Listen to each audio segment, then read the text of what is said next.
Katonda yekka yasobola okutunaaza butali butuukirivu bwaffe. Katonda yekka yasobola okutuza obujja mu byonna bye tuba twetisse, mu byonna bye tuba tuyiseemu. Naye lwakubanga ensangi zino ekkanisa yafuukanga ekiduula. Amakanisa mangi okulabanga makanisa naye ng'ekiri munda kikwewuunyisa. Olw'okuba enjiri ebuulirwa egamba jangu nga bw'oli, nga tubayita bajje nga bwe bali, naye ate ne bagaana okukola ki? Okukyuka.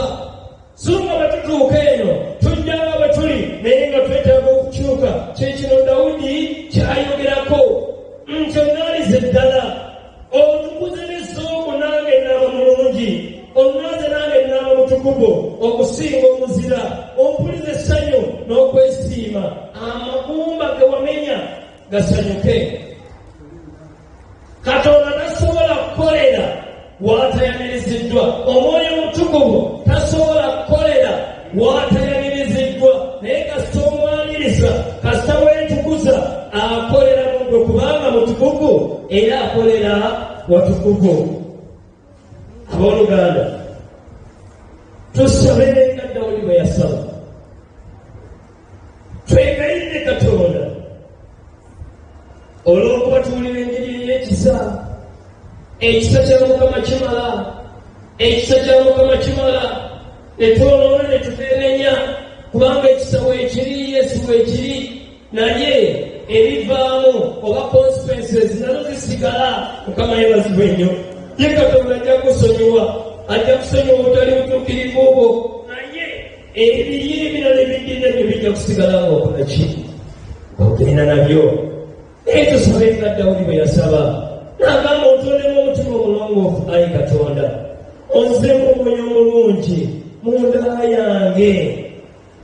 Tongoba w'oli, so tonziyaako mwoyo omutukuvu.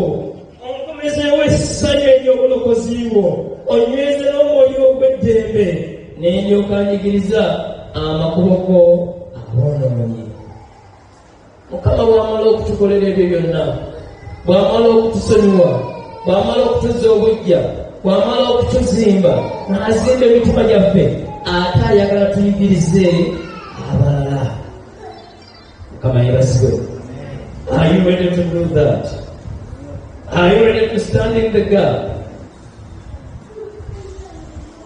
N'agamba omponye musango gw'omusaayi. Ayi Katonda, gwe Katonda w'obulokozi bwange, olulimi lwange luliyimba nnyo obutuukirivu bwo. Mukama yasamya emimwa gyange. Olw'ekumi n'alyoka agamba sadaaka za Katonda y'emmeeme emenyese, omutima ogumenyese era oguboneredde. Ayi Katonda togugayenga. Sadaaka Katonda gy'asinga okwagala y'emmeeme eyo, y'ey'omutima gwo okumenyeka nga gumenyekera Kristo, okutegeerera ddala amazima, okutegeera Kristo ky'ayagala, so singa ensi bw'eyagala, so singa ensimbi, so singa ensigo gy'oyagala okuwaayo ennyo, naye ayagala omutima omulungi.